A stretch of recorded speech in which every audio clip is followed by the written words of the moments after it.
students, today again we are here with a new topic, heat capacity of solids, ठोसों की ऊष्मा धारिता।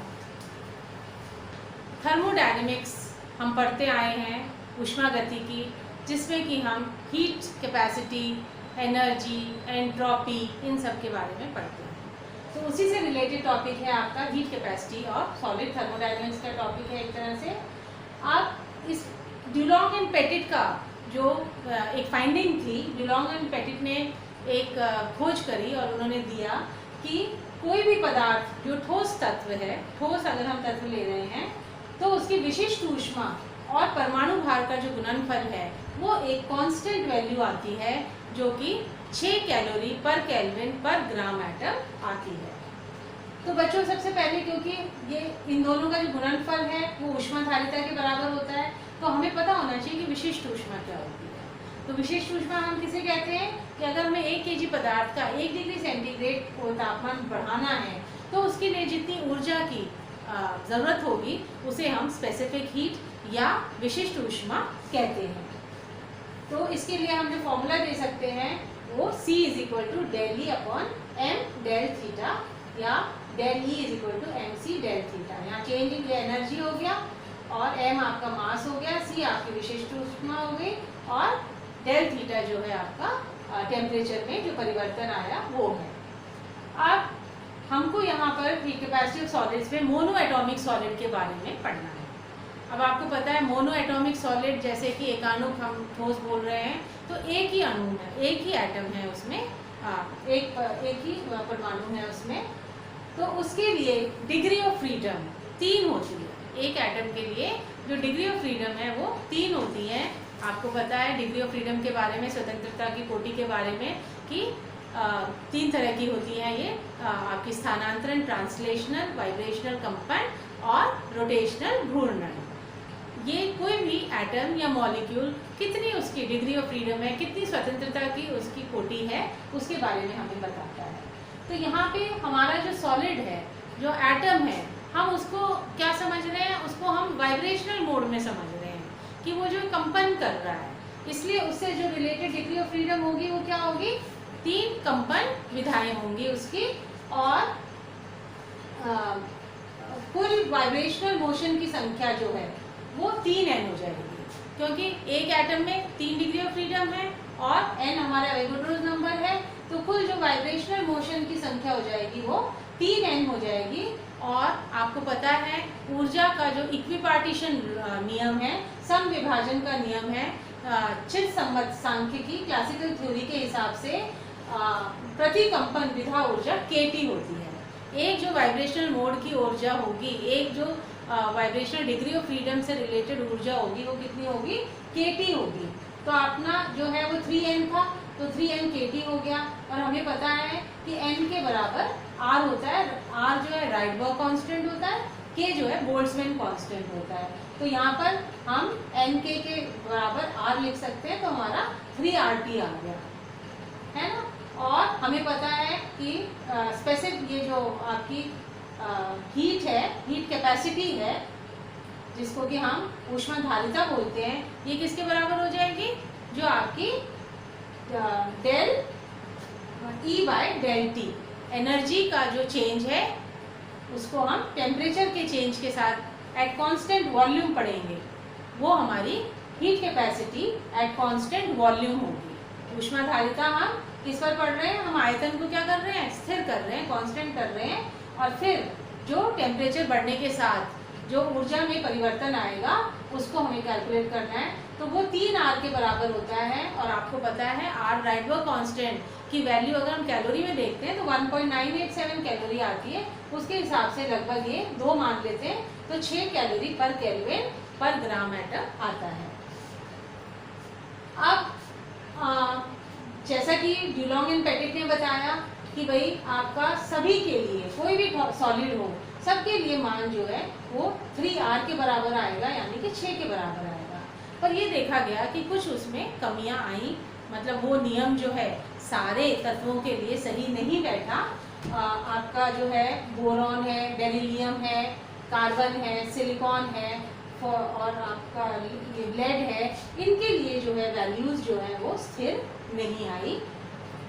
इस नियम के अनुसार क्या होना चाहिए था, सबकी जो CV वैल्यू है वो लगभग बराबर आनी चाहिए थी, 3R के बराबर आनी चाहिए थी, पर हमने पाया कि इनके लिए ये मान कम आता है, 3R से कम आता है, 6 से कम आता है।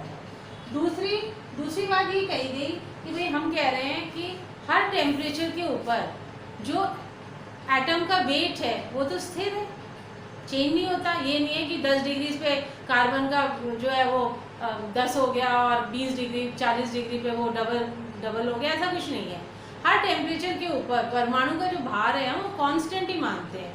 तो अगर वो कांस्टेंट मानते हैं तो इसका मतलब जब हम इन दोनों के बीच में रिलेशन देखते हैं, टेम्परेचर और ऊष्माधारिता के बीच में, तो ये भी कोई इसमें चेंज नहीं आना चाहिए था, ये कांस्टेंट ही रहना चाहिए था। चाहे हम टेम्परेचर ज़्यादा बढ़ाएं चाहे हम कम करें, हमारा जो CV/R है वो कांस्टेंट आना चाहिए था। पर हम क्या देख रहे हैं कि कांस्टेंट नहीं है। ये अगर यहाँ ये वाले टेम्परेचर हाई टेम्परेचर पे देखें तो ये है, फिर टेम्परेचर आपका यहाँ पर पहुँचा तो ये यहाँ से क्या हो गया, इंक्रीज हो गया, और जब हमने टेम्परेचर कम किया तो ये डिक्रीज हो गया। तो ये जो चेंजेस आ रहे हैं कि टेम्परेचर कम करने से आपकी ऊष्माधारिता भी कम होती जा रही है, ये डुलोंग एंड पेटिट के नियम को नहीं मान रहा है। तो बच्चों, इस थ्योरी को क्लासिकल थ्योरी, जो कि हम शुरू से पढ़ रहे हैं, 2 थ्योरी हम पढ़ रहे हैं, एक तो क्लासिकल थ्योरी जिसमें कि वेव मान रहे हैं, और दूसरा प्लैंक्स की क्वांटम थ्योरी जिसमें कि हम उसको पार्टिकल टाइप नेचर मान रहे हैं, जिसमें कि ऊर्जा हम कह रहे हैं कि वो पैकेट्स के फॉर्म में ट्रैवल करती है। तो ये देखा गया कि क्लासिकल थ्योरी के हिसाब से ये नहीं समझाया गया, तो आइंस्टीन ने प्लैंक की थ्योरी को लेकर इसे समझाया और उन्होंने कहा कि सारे एटम जो हैं वो स्वतंत्र होते हैं। एक परमाणु, एक तत्व में जितने भी परमाणु होंगे वो आपस में सब स्वतंत्र होते हैं, और उनको हमने क्या मान लिया, हमने उनको हार्मोनिक ऑसिलेटर एटम को एक दोलक के रूप में माना है यहाँ पर। तो उसके लिए आवृत्ति सभी के लिए समान होगी, न्यू के बराबर। तो ऊर्जा का मान क्या हो जाएगा, NH न्यू। यहाँ पे n आपका इंटीजर है, 0, 1, 2 कुछ भी हो सकता है। तो पदार्थ को गर्म करने पर जो उसकी कंपन ऊर्जा है वो बढ़ेगी और ऊर्जा बढ़ेगी। ऊर्जा जो है वो सीधी नहीं बढ़ेगी, कंटिन्यूस नहीं बढ़ेगी, बल्कि असतत रूप से विविक्त बंडलों के रूप में बढ़ेगी।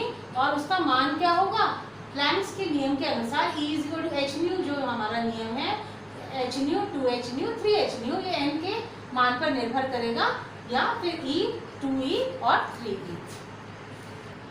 तो हमको जो है ऊष्माधारिता निकालने के लिए एनर्जी का मान निकालना है टेम्परेचर के रिस्पेक्ट में एट कांस्टेंट वॉल्यूम। इसके लिए हम बोल्ट्जमैन की थ्योरी यूज़ कर रहे हैं। बोल्ट्जमैन के हिसाब से एवरेज एनर्जी आपकी जो है वो E बार = ε/E, एप्सिलॉन जो कि एनर्जी टर्म है, अपॉन kT, और ये जो है अपन प्लैंक्स की इक्वेशन के हिसाब से E = h न्यू होता है। तो E = h new upon e⁻h⁴ - 1। अब हमारा मोलर एनर्जी, क्योंकि हमारे पास 3 डिग्रीज ऑफ फ्रीडम है, तो और n जो है आपका एवोगैड्रोस नंबर है, तो हमारी इक्वेशन बन जाती है 3n h⁻0 E h⁻0/kT - 1। अब ऊष्माधारिता जो है वो हमारी ΔT/ΔT एट कांस्टेंट वॉल्यूम है। इसको अगर हम सॉल्व करते हैं तो हमारा ये सोल्यूशन निकलता है। तो इस सोल्यूशन में आप देख रहे हैं कि h⁻0/kT इसका होल स्क्वायर है और नीचे भी होल स्क्वायर है। तो इसका अगर हम थोड़ा सा, हमको आइडिया होना चाहिए कि ये कैसे रिजल्ट आया। तो सबसे पहले इसको हम जब डिफरेंशिएट करते हैं तो आपका जो है यहाँ इसको अपन डिफरेंशिएट कर रहे हैं, जिससे कि ये रिजल्ट आ रहा है। इसको डिफरेंशिएट करने के लिए हम 3 पार्ट्स में इसको डिफरेंशिएट करते हैं। पहले पार्ट में इसको हम x मान लेते हैं, ये तो कांस्टेंट है, h⁻0 बाहर आ जाएगा, और फिर हमारा क्या बचेगा 1। हमको टेम्परेचर के साथ इसको डिफरेंशिएट करना है, इस टर्म को डिफरेंशिएट करना है। तो हम आपका इस E h⁻0/kT - 1 को x ले लेंगे, तो आपका ये x - 1 हम इसको ले लेंगे और इसको डिफरेंशिएट करेंगे। आपका फॉर्मूला होता है xn = nx n - 1। तो इससे आपका ये रिजल्ट आ जाता है। अब सेकेंड पार्ट में हम किसको करेंगे, ये जो अपना e⁻h⁻0/kT, इसको हम डिफरेंशिएट करेंगे। तो यहाँ पे क्योंकि h⁻0/k जो है आपका कांस्टेंट है, और ये इसका वैल्यू आ जाएगी E h⁻0/kT। और थर्ड पार्ट में अब हमको इसका जो सिर्फ HNO0/kT वाला टर्म है इसको डिफरेंशिएट करना है। तो कांस्टेंट का डिफरेंशिएशन कुछ नहीं होता, तो आपका t - 1 -1/t² आ जाएगा।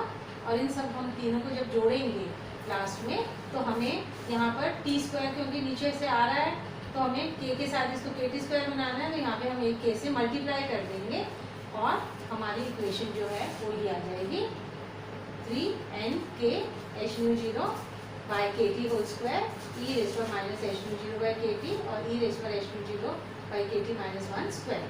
अब इसको अगर हम पढ़ना चाहें टू कंडीशंस पे, लो टेम्परेचर और हाई टेम्परेचर पे, तो अगर टेम्परेचर लो है तो आपका HNO0 का मान kT के कंपैरिजन में बहुत ज़्यादा हो जाएगा और e⁻HNO0/kT का मान 1 से अधिक हो जाएगा। तो आपका जो है ये नीचे का टर्म हम नेग्लेक्ट कर सकते हैं और आपकी इक्वेशन क्या रह जाएगी 3nk HNO0/kT² e⁻HNO0/kT। तो ये इसके प्रोपोर्शनल CV जो है आपका ऊष्माधारिता वो किसके प्रोपोर्शनल है, आपकी इस इक्वेशन के प्रोपोर्शनल है। और अगर हम हाई टेम्परेचर ले रहे हैं तो आपका टेम्परेचर क्या है, हाई है, तो ये मान कम हो जाएगा, सब जगह ये मान कम हो जाएगा। तो अल्टीमेटली हमारी ऊष्माधारिता CV = 3nk यानी कि 3R के बराबर हो जाएगी, क्योंकि आपका K = क्या होता है R/N। तो 3nk जो है आपका 3R के बराबर हो जाएगा।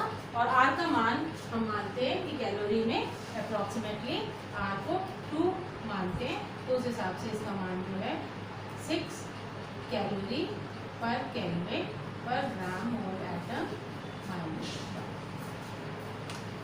Thank you.